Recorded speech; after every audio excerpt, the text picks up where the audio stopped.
सरदार शामराव लेगडे विद्यालय आणि ज्युनियर कॉलेजचे मुख्याध्यापक सर, जोंधळ सर, श्री आमचे मित्र आणि रयत शिक्षण संस्थेच्या जनरल बॉडीचे सदस्य श्री प्राध्यापक नानासाहेब लिगाडे, प्राध्यापक भगवान आनंदा शिंदे आणि व्यासपीठावरील मान्यवर, इतर मान्यवर, समस्त गुरुजन आणि विद्यार्थी मित्र मैत्रिणी. तसं मी काय म्हणजे नेहमीचा वक्ता वगैरे असं काही नाही आहे. मी माझं मनोगत फक्त थोड्या शब्दात व्यक्त करतो. मग सर्वसाधारणपणे देव बहुतेक कुणी बघितलेलं नाही असं मला वाटतंय. कदाचित एखादा कोणतरी अपवाद असू शकेल, पण नाही बघितलेला. कारण देव किंवा परमेश्वर एकच आहे आणि त्याला सगळ्या अखंड विश्वाची काळजी घ्यायची आहे. सर्वसाधारणपणे जगाची नुसती मानवाची लोकसंख्या 800 कोटीच्या आसपास आहे आणि बाकीचे इतर वेगवेगळे. त्यामुळे त्याला प्रत्येक ठिकाणी जाऊन किंवा प्रत्येकाची काळजी वैयक्तिकरित्या घेता येणं शक्य नाही. त्यामुळं परमेश्वरानं काही प्रतिनिधी नेमलेले असतात आपले आणि आपल्या आयुष्याच्या वेगवेगळ्या टप्प्यावर ते आपल्याला भेटत असतात. आता आपल्या आयुष्यात सगळ्यात पहिले देवाचे प्रतिनिधी किंवा परमेश्वराचे प्रतिनिधी भेटत असतात आपले आईवडील.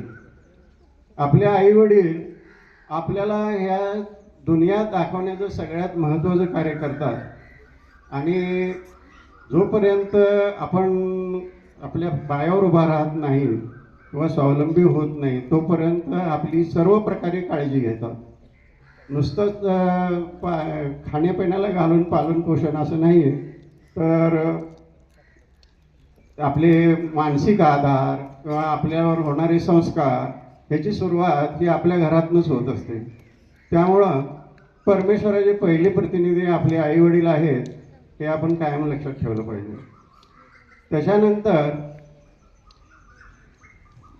आपल्या सर्वसाधारणपणे लोकांची प्राथमिक शिक्षणाची सुरुवात होते. तर माझ्या आयुष्यात पहिल्यांदा सगळ्यात पहिली जे शिक्षक, मला अजून त्यांचं नाव लक्षात आहे, श्री सुरवशी गुरुजी म्हणून होते.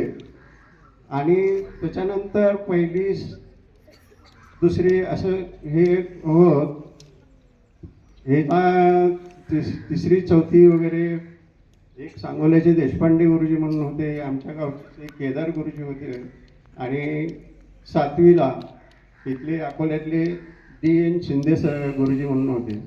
तर ह्या सर्व गुरुजनांचं मी आज कृतज्ञता व्यक्त करतो की जरी आपण कोण समजत असलं स्वतःला कोण की बाबा मी असं आहे, तर त्यात बऱ्याच जणांचा एक आधार किंवा वाटा असतो आणि ते आपण कायम लक्षात ठेवलं पाहिजे. 1ली ते 7वी वासूदला जीवन शिक्षण मंदिर वासूद या जिल्हा परिषद शाळेत शिक्षण घेतल्यानंतर त्यावेळेला साधनांची खूप कमतरता असायची. तशी आमच्या त्या शाळेत तर म्हणजे शेणानं स्वतः शाळा सारवायला लागायची आणि बसायला बाक वगैरे असलं काही नसायचं. तरीसुद्धा एक प्रकारची शाळेबद्दल आपल्याला आपुलकी असते. 7वी पास झाल्यानंतर मी इथं 8वीला या सरदार शामराव लेगाडे विद्यालय ह्याच्यात 1969 साली प्रवेश घेतला. त्यावेळेला फक्त 8वी ते 11वी असे 4 वर्ग होते हायस्कूलला आणि जुन्या कौलारू पद्धतीच्या असे 4-5 खोल्या होत्या. पण खूप असं हे वाटतं त्या आठवणी अजूनही काढून आपल्याला म्हणजे फार आनंद होतो. 8वी ते 11वी मध्ये पुढं त्यावेळेचे मुख्याध्यापक Shri Shinde sir, KD. Patil sir, त्यानंतर घोरपडे सर, अशी काही ठराविक जास्त लक्षात राहणारी नावं आहेत. बरेच शिक्षक तसे होते परत आम्ही.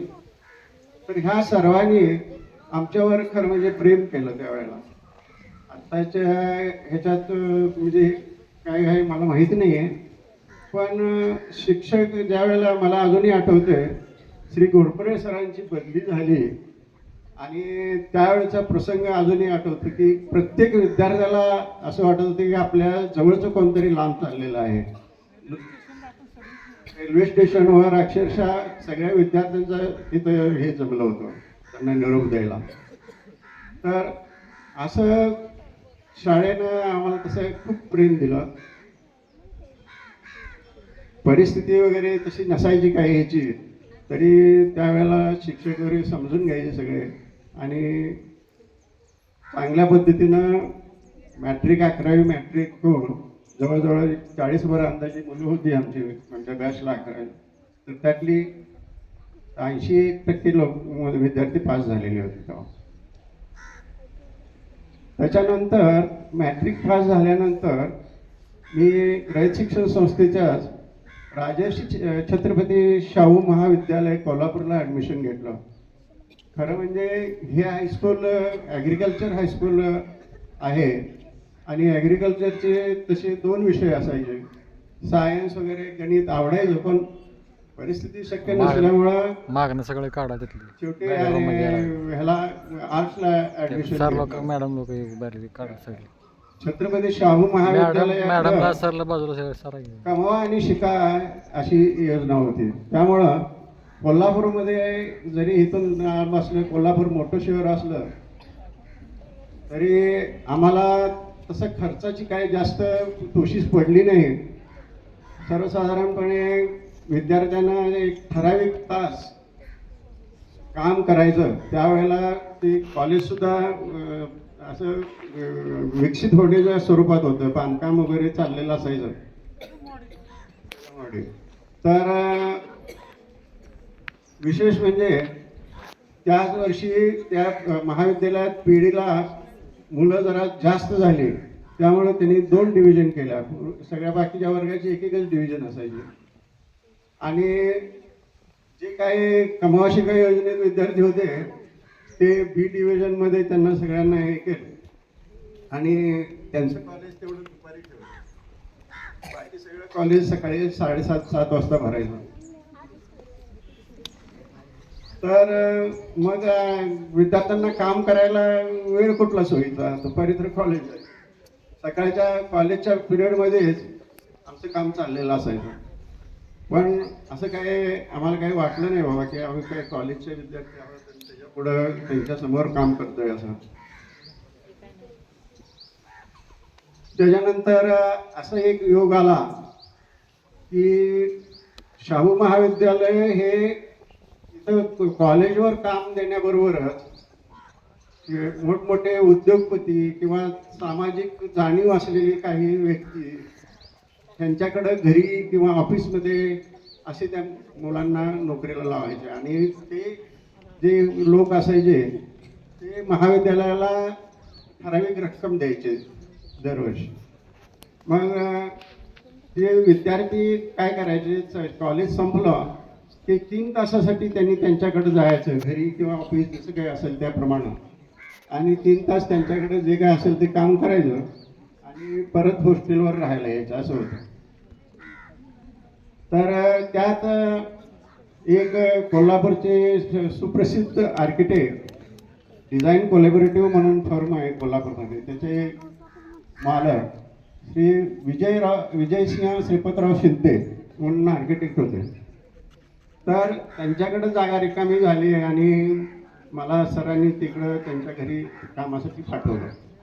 तो एक माझ्या आयुष्यातला म्हणजे एक टर्निंग पॉईंट होता. तिथं एक 2-3 असं महिने काम केल्यानंतर त्यांना असं वाटलं की असं 2-3 तास ह्यांनी यायचं परत जायचं कॉलेजवर, त्याच्यापेक्षा तो आमच्या घरीच राहायला ये म्हणली ते. आणि त्याच्यानंतर जवळजवळ 4-5 वर्ष मी त्यांच्या घरचा एक म्हणजे नोकर होतो ही तर वस्तुस्थिती होती, पण त्यांनी मला अगदी घरच्यासारखी वागणूक दिली आणि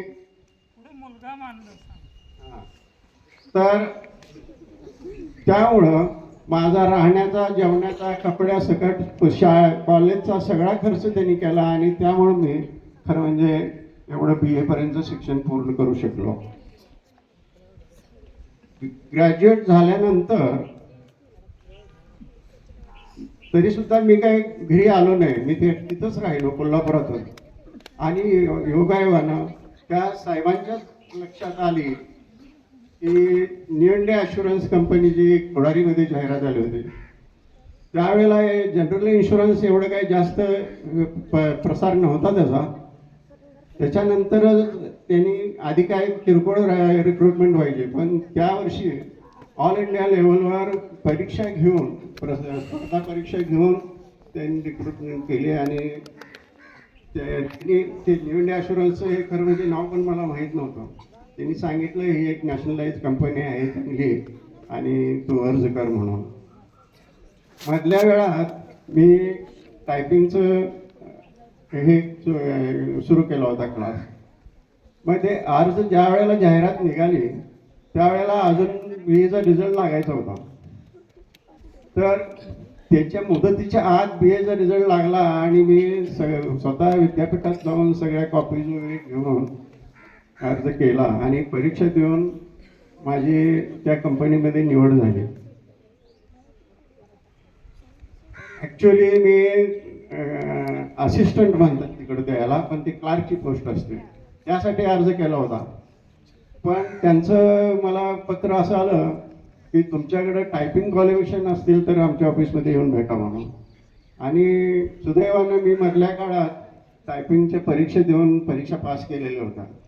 त्यामुळं मी ते सर्टिफिकेट घेऊन त्यांना जाऊन तिथं भेटलो आणि त्यांच्या जे सिनियर स्टेनोग्राफर होते त्यांनी परत टेस्ट घेतली माझी आणि मला टायपिस्ट म्हणून त्यांनी ऑर्डर दिली. तर ते तिथे विचारलं मला की तुम्हाला क्लासच्या ऐवजी टायपिस्ट म्हणून हे चालेल का म्हणून. तर माझी परिस्थिती अशी होती त्यावेळी की तुम्ही मला शिपाई म्हणून घेत असला तरी सुद्धा मी यायला तयार आहे म्हणून. तर टायपिस्ट म्हणजे भरपूरच झाला. न्यू इंडिया ॲश्युरन्स कंपनीमध्ये 1978 साली जॉईन झाल्यानंतर मी तिथल्याच सांगली शहरातल्या 1-2-3 ऑफिसमध्ये पण काम केलं. आणि मला जरा असं वाटलं की आपण काहीतरी पुढच्या ह्याच्या दृष्टीने प्रयत्न केला पाहिजे. मग त्यांच्याकडे परीक्षा असतात, 2-3-4 परीक्षा असतात तिथं. त्यातले 2 परीक्षा मी पास केल्या आणि त्याचा मला पुढच्या माझ्या करिअरमध्ये चांगला फायदा झाला. तिथं काम करत असताना मी 1 वर्षभर इस्लामपूरला काम केलं, 10 वर्षे जवळजवळ जयसिंगपूरला काम केलं. त्याच्यानंतर परत सांगलीला आलो, परत प्रमोशन मिळाल्यानंतर माझी विट्याला बदली झाली आणि विट्याहून परत मी मिरजेला आलो. मिरजेला रिटायर होताना मी मिरजेला ब्रँच मॅनेजर म्हणून रिटायर झालो. तर असा हा माझा जवळजवळ 38 वर्षाचा सेवा काळ न्यू इंडिया ॲश्युरन्समध्ये झाला. न्यू इंडिया ॲश्युरन्समध्ये सुद्धा मला माझे वरिष्ठ आणि सहकारी यांचं खूप सहकार्य लावलं. म्हणजे ती जी मैत्री झाली ती 40-50 वर्ष सगळ्यात दृढ झाली, अजूनही आमचे संपर्क असतात. तर मधल्या काळात 1 मे 1979ला माझं लग्न झालं आणि माझ्या आयुष्यात एक पार्टनर माझी पत्नी आली. तिचं सुद्धा ह्याच्यात भरपूर माझ्या म्हणजे ह्याच्यात वाटा आहे. तिनं ज्या पद्धतीनं संसार केला इतकी वर्ष, आज जवळजवळ 45-46 वर्ष झाली, त्याचा बराच फायदा झाला मला. तर मला नानासाहेबांच्याकडनं असं समजलं की त्यांनी काहीतरी इथं इनिशिएटिव्ह सुरू केलेलं आहे की रोज आपल्या आईवडिलांना नमस्कार. तर ही खूप चांगली गोष्ट आहे. मी जसं सांगितलं तसं आपल्या आयुष्यातले पहिले देवाचे प्रतिनिधी किंवा देवदूत जे असतात ते आपले आई वडील असतात, नंतर शिक्षक असतात, नंतर मित्र असतात, नातेवाईक असतात, तर ह्या सगळ्यांचा आपल्या आयुष्यावर अधिकार असतो आणि या सगळ्यांच्या बद्दल आपण ऋणी राहिलं पाहिजे. एवढं बोलून मी माझं भाषण